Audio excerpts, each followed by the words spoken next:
ওয়াল্লাহি আল্লাহকে সাক্ষ্য রেখে, আল্লাহর প্রতি কসম রেখে, আল্লাহর কালাম মাথায় নিয়ে আমি আপনাদেরকে জানাচ্ছি। দেখুন সূরা ইখলাস, পবিত্র কালামুল্লাহ শরীফ।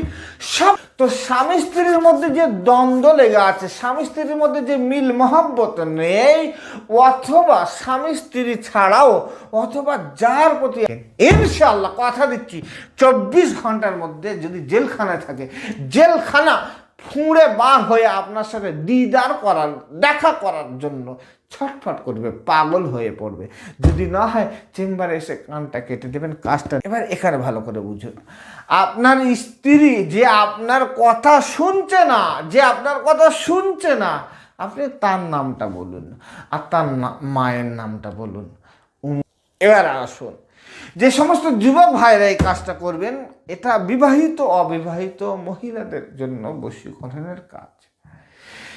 আপনার যদি মনে হয় অমুক জায়গার কোনো মেয়ে, তাকে আমি ভালোবাসি, বড়লোক ঘরের মেয়ে, অহংকারী মেয়ে, সুন্দরী মেয়ে, ফর্সা মেয়ে, সাদা চামড়ার মেয়ে, ভালো পড়াশোনা এডুকেটেড মেয়ে, সে রাজি হচ্ছে না, খুশি হচ্ছে না, তার শুধু তার নাম, তার মায়ের নামটা জোগাড় করে এই কাজটা আপনারা করুন। অমুকের পুত্র অমুক, ছেলের নাম, স্বামীর নাম নেবেন, স্বামীর শ্বশুরের নাম নেবেন। যদি মনে করেন প্রেম ভালোবাসার সম্পর্ক ছিল কিন্তু বর্তমানে কেটে গেছে, বা প্রেম ভালোবাসার সম্পর্ক করতে চান, ওই ছেলেটার নাম নেবেন, তারপরে বাপের নামটা নেবেন। আমাকে জুড়িয়ে দেন, আমার সাথে বিবাহ হিসেবে আল্লাহ আমার রব আমার খালে কবুল করে নেন, ফু দেবেন। এইবারে একই কাজটা করেন, সে আপনার প্রতি রাজি হয়ে যাবে, খুশি হয়ে যাবে, বশীকরণ হয়ে যাবে, বশীভূত হয়ে যাবে ইনশাআল্লাহুল আজিজ। সে আপনার কাছে আসতে বাধ্য হবে। এখন রাত 12টা বেজে প্রায় 33 মিনিট। হুজুর, অনেকে বলে হুজুর আপনি এত রাতে, রাত 12টার সময় তো আমরা সবাই ঘুমিয়ে পড়ি, আপনি এত রাতে চেম্বারে কি করেন?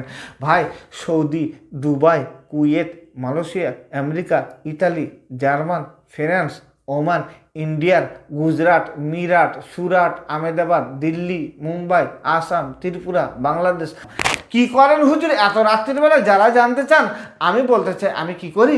যারা অনলাইনের মাধ্যমে হুজুর আমার এই কাজটা করে দেন, আমি যেতে পারছি না, কিন্তু আমার এখানে কাজ করতে গেলে যে সমস্ত নিয়ম, সেই পদ্ধতি সে যদি মেনে নিতে পারে, দূর থেকে হোক কাছে থেকে হোক, তার জন্য আমার মন উজাড় করা থাকে। আল্লাহ পাকের কালাম দিয়ে কাজ করবো, তার উপরে রহম হবে, করম হবে, দয়া হবে, মায়া হবে ইনশাআল্লাহুল আজিজ। যে মহিলা আপনাকে ইগনোর করছে, যে মহিলা আপনাকে ছেড়ে দিতে যাচ্ছে, যে মহিলাটা আপনার বিবি হিসাবে ছিল কিন্তু বর্তমানে পরকীয়া করছে, আমি বলে দিচ্ছি এই সূরা ইখলাসের আমলটা করুন তো দেখি সে আসে কি আসে না। দেখি আসতে বাধ্য হবে। যদি তার মা নয়, তার নানিও বেঁচে থাকে আপনার সাথে, তার নানি পর্যন্ত সংসার করতে বাধ্য হবে।